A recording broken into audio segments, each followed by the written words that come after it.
नमस्कार मंडळी, तुमच्या सर्वांसाठी पुन्हा एकदा मी व्लॉग घेऊन आलेली आहे. ॲक्च्युली सोलापूरला आल्यानंतर हा माझा पहिला व्लॉग आहे. या व्लॉगमध्ये जर काही माझ्याकडून चूक झाली असेल तर मोठ्या मनाने मला माफ करा आणि ती चूक समजून घ्या. ॲक्च्युली मला खरंच काही कळत नाही काय बोलायचं. त्यात हे आमच्या लाडूबाईचा कालवा, मला पण दाखव म्हणून. नमस्कार सर्वांना, कशा आहात सर्वजण? मस्त मजेत ना? तर मी तुम्हाला सांगितल्याप्रमाणे मी डेली व्लॉग बनवणार आहे. मग आज पण व्लॉग बनवला.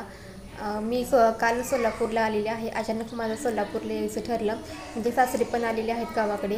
त्याच्यामुळे म्हटलं मग चला आता आपण सोलापूरला जाऊया. कारण पण माझं वैयक्तिक कारण असं होतं आमचं की मला अचानक मला यावं लागलं गावावरून.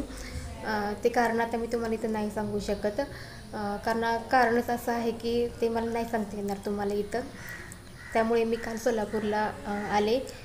काल सोमवार होता आणि इकडं सोलापूरचा बाजार असतो, म्हणजे मंडई वगैरे असते इथं.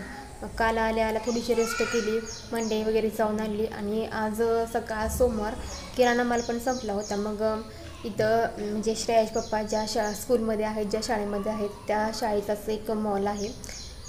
तिथं जाऊन मग आता किराणा माल वगैरे ठेवून आले.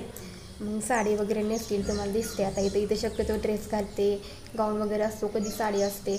इथं म्हणजे माझ्या मर्जीची मालकी नसते, म्हणजे काही मी घालते. इथं मला ड्रेस घालू वाटला ड्रेस घालते, साडी घालू वाटली साडी घालते, किंवा गाऊन घालू वाटलं तर गाऊन घालते. आता उद्यापासून श्रेयाचं स्कूलसुद्धा चालू होईल. काल रमजान ईदची सुट्टी आणि आज अनंत चतुर्थीची सुट्टी.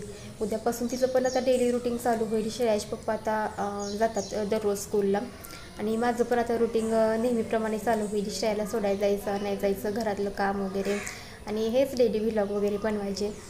मग म्हटलं तुम्हाला सगळ्यांना सांगावं म्हटलं की मी आता सोलापूरला आलेले आहे. गावामध्ये खरंच म्हणजे गावावरून आले 8-10 दिवस, मी 10-12 दिवस होते मी गावाकडे. गणपती वगैरे बसले होते त्याच्यामुळे म्हणजे एकदम फ्रेश वातावरण होतं गावाकडे. खूप मस्त गावाकडचं वातावरण एन्जॉय केलं. आता इथे आल्यापासून थोडंसं गावाकडची आठवण येते, म्हणजे करमत नाही थोडंसं. श्रेया पण थोडीशी चिडचिडपणा करते. तिला आता इथं कोंडल्यासारखं व्हायला लागले. मोकळं वातावरण तिला कसलंच भेटत नाही. गावाकडे शक्यतो कसं तिला मोकळं वातावरण भरपूर होतं. आजीबरोबर ती फिरायला जात होती, मळ्यात वगैरे फिरण्यासाठी जात होती, आरतीसाठी जात होती गणपतीच्या. आणि एकदम माझं अचानक इकडे सोलापूरला यायचं ठरल्यामुळे तिला पण असं एकदम असं कोणतं वातावरण परत एकदा मिळाल्यासारखं झालं.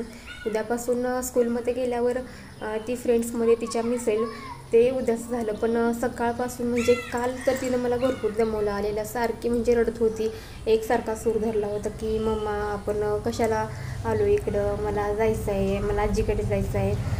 मग समजावलं तिला थोडंसं. 1 मिनिट, गाडीचा आवाज आला. हे बघा, श्रेयाचे पप्पा आले. पूर्ण गुलालामध्ये भरलेले आहेत हे.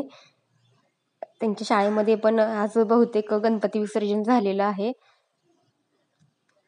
आता यांना बघून मला एकच टेन्शन आलेलं आहे, जे प्रत्येक बायकांना टेन्शन येतं. आता हा ड्रेस धुताना मला किती मेहनत घ्यायला लागणार आहे काय माहीत. श्रेया बघा घरी थांबत नाही कसलीच. शेजारी असते, शेजारी मुलं आहेत ना खेळण्यासाठी, त्या मुलांसोबत खेळत असते श्रेया. मी आवाज देऊन इकडं काही झालं तरी चालेल, पण पोरगी आमची घरी येत नाही अजिबात. हे आले आमचे साहेब. अहो बघा, ह्या मुलीचं संपत नाही, आल्या हिचं चालू होतंय. घर मालकीण आलेले आहेत इथं वरती. श्रेयाश पप्पा आता स्कूलमधून आलेले आहेत. त्यांना तुम्ही बघितलंच, ते पूर्ण म्हणजे असं गुलालाने भरलेले आहेत. शाळेत बहुतेक स्कूलमध्ये त्यांच्या गणपती विसर्जन झालं, त्याच्यामुळे त्यांचे म्हणजे ते पूर्ण गुलालाने भरून आलेले. तुम्ही आता बघितलं असेल, ते आता आंघोळ करण्यासाठी गेलेले आहेत. आता चहा वगैरे बनवायचा आणि किराणाचा बाजार वगैरे मी तिथं मॉलमध्येच घेऊन ठेवलेला आहे. ते आता ते घेऊन येतील, ते येते तोपर्यंत स्वयंपाकाला लागायचं आपण. आणि थोडंसं मला पण करमत नाही आता इथं सोलापूरला आल्यामुळे. 10-12 दिवस तिकडची गावाकडची सवय असल्यामुळे इथं थोडंसं 2-3 दिवस जाणारच थोडंसं जड, म्हणजे करमणार नाही. सारखं तिकडची मला आठवण येते. श्रेयाचं पण तसंच आहे थोडंसं. पण उद्यापासून ती पण स्कूलला गेली म्हणजे तिचं पण होऊन जाते. जर तिच्या फ्रेंड्समध्ये वगैरे मिसळी म्हणजे होऊन जाईल, तिचं पण नॉर्मल होईल ती पहिल्यासारखी. चला मग आजच्या पुरतं मग एवढंच. सर्वांना आता किती 5:45 तर झालेले आहेतच. सर्वांना पुन्हा एकदा गुड इव्हिनिंग आणि चला मग सर्वांना बाय, काळजी घ्या सर्वांनी. तुम्हाला आजचा व्हिडिओ कसा वाटला ते मला कमेंटमध्ये नक्की सांगा. व्हिडिओ आवडला असेल तर व्हिडिओला एक लाईक नक्की करा. चॅनलला सबस्क्राईब केलं नसेल तर सबस्क्राईब करा. गुड बाय सर्वांना.